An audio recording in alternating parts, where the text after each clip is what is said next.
Tay kain? Ayaw kong kumain. Bakit? Wala na ako wala akong panlasa sa pagkain. Bakit? Anong may masamang pakiramdam mo?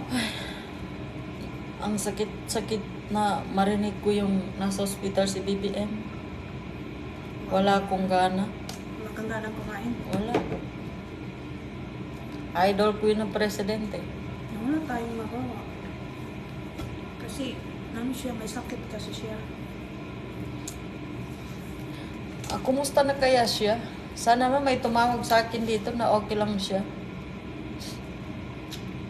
Bakit affected ka sa nangyari kay... Ay, oo, ang sakit-sakit ng pocho ko.